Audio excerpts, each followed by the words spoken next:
بسم اللہ الرحمن الرحیم۔ اور سمود کی طرف ان کی برادری کے فرد صالح کو بھیجا۔ انہوں نے کہا، اے میری قوم، اللہ کی عبادت کرو، اس کے سوا تمہارا کوئی معبود نہیں۔ اسی نے تمہیں زمین سے پیدا کیا اور اس میں تمہیں آباد کیا، لہٰذا تم اسی سے مغفرت طلب کرو، پھر اس کے حضور توبہ کرو، بے شک میرا رب بہت قریب ہے، دعاؤں کا قبول کرنے والا ہے۔ انہوں نے کہا، اے صالح، اس سے پہلے ہم تم سے بڑی امیدیں وابستہ رکھتے تھے، اب کیا ان معبودوں کی پوجا کرنے سے تم ہمیں روکتے ہو جن کے ہمارے باپ دادا پوجا کرتے تھے؟ اور جس بات کی طرف تم ہمیں دعوت دے رہے ہو اس بارے میں ہمیشہ شبہ انگیز شک ہے۔ صالح نے کہا، اے میری قوم، مجھے بتاؤ کہ اگر میں اپنے رب کی طرف دلیل رکھتا ہوں اور اس نے اپنی رحمت سے مجھے نوازا ہے، تو اگر میں اس کی نافرمانی کروں تو اللہ کے مقابلے میں میری حمایت کون کرے گا؟ تم تو میرے گاٹھے میں صرف اضافہ کر سکتے ہو۔ اور اے میری قوم، یہ اللہ کی اونٹنی ہے، تمہارے لیے ایک نشانی ہے، لہٰذا اسے آزاد چھوڑ دو کہ اللہ کی زمین میں چرتی رہے اور اسے تکلیف نہ پہنچانا، ورنہ تمہیں ایک فوری عذاب گرفت میں لے گا۔ پس انہوں نے اونٹنی کی کونچیں کاٹ ڈالی تو صالح نے کہا، تم لوگ 3 دن اپنے گھروں میں بسر کرو، یہ ناقابل تکذیب وعدہ ہے۔ پھر جب ہمارا فیصلہ آ گیا تو ہم نے صالح اور ان لوگوں کو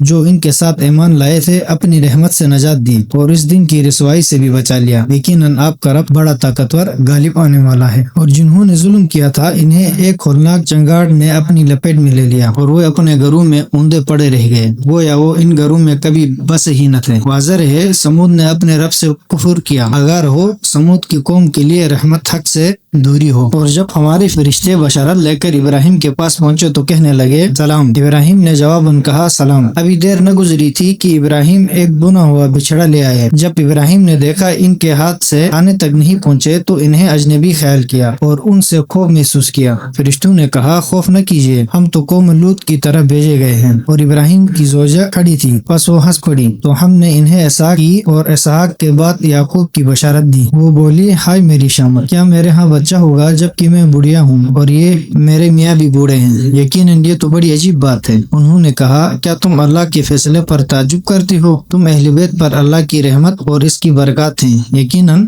اللہ قابل ستائش بڑی شان والا ہے۔ پھر جب ابراہیم کے دل سے خوف نکل گیا اور انہیں خوشخبری بھی مل گئی تو وہ قوم لوط کے بارے میں ہم سے بحث کرنے لگے۔ بے شک ابراہیم بردبار، نرم دل، اللہ کی طرف رجوع کرنے والے تھے۔ فرشتوں نے ان سے کہا، اے ابراہیم، اس بات کو چھوڑ دیں، بے شک آپ کے رب کا فیصلہ آ چکا ہے اور ان پر ایک ایسا عذاب آنے والا ہے جسے ٹالا نہیں جا سکتا۔ اور جب ہمارے پرستادے لوط کے پاس آئے ہیں تو لوط ان سے رنجیدہ ہوئے اور ان کے باعث دل تنگ ہوئے اور کہنے لگے، یہ بڑا سنگین دن ہے۔ اور لوط کی قوم بے تحاشا دوڑتی ہوئی ان کی طرف آئی اور یہ لوگ پہلے سے بدکاری کا ارتکاب کرتے تھے۔ لوط نے کہا، اے میری قوم، یہ میری بیٹیاں تمہارے لیے زیادہ پاکیزہ ہیں، بس تم اللہ کا خوف کرو اور میرے مہمانوں کے سامنے مجھے رسوا نہ کرو۔ کیا تم میں کوئی ہوش مند آدمی نہیں ہے؟ وہ بولے، تمہیں خوب علم ہے، ہمیں تمہاری بیٹیوں سے کوئی غرض نہیں ہے اور یقیناً تمہیں معلوم ہے کہ ہم کیا چاہتے ہیں۔ لوط نے کہا، اے کاش مجھ میں تمہیں روکنے کی طاقت ہوتی یا میں کسی مضبوط سہارے کی پناہ لے سکتا۔ فرشتوں نے کہا، اے لوط، ہم آپ کے رب کے فرستادے ہیں،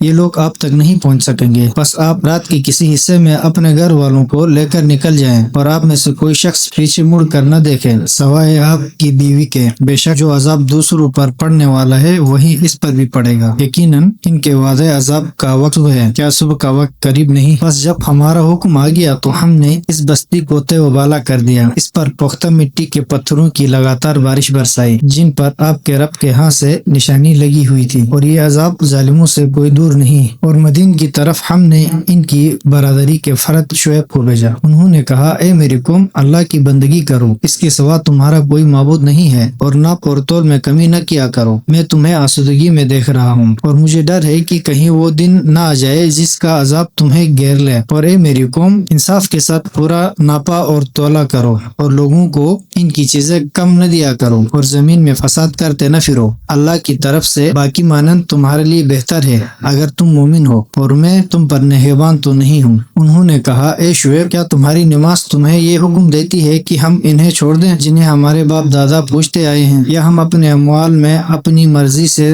تصرف کرنا بھی چھوڑ دیں؟ صرف تو ہی بڑا بردبار عقل مند آدمی ہے۔ شعیب نے کہا، اے میری قوم، مجھے بتاؤ کہ اگر میں اپنے رب کی طرف سے دلیل کے ساتھ ہوں اور اس نے مجھے اپنے ہاں سے بہترین رزق سے نوازا ہے، میں ایسا تو نہیں چاہتا کہ جس عمل سے میں تمہیں منع کروں خود اس کو کرنے لگوں۔ میں تو حسب استطاعت فقط اصلاح کرنا چاہتا ہوں اور مجھے صرف اللہ ہی کی توفیق ملتی ہے، اسی پر میرا توکل ہے اور اسی کی طرف رجوع کرتا ہوں۔ اور اے میری قوم، میری مخالفت کہیں اس بات کا موجب نہ بنے کہ تم پر بھی وہی عذاب آ جائے جو قوم نوح یا قوم ہود یا صالح کی قوم پر آیا تھا، اور لوط کی قوم کا زمانہ تو تم سے دور بھی نہیں ہے۔ اور تم لوگ اپنے رب سے مغفرت طلب کرو، پھر اس کے آگے توبہ کرو، میرا رب یقیناً بڑا رحم کرنے والا، محبت کرنے والا ہے۔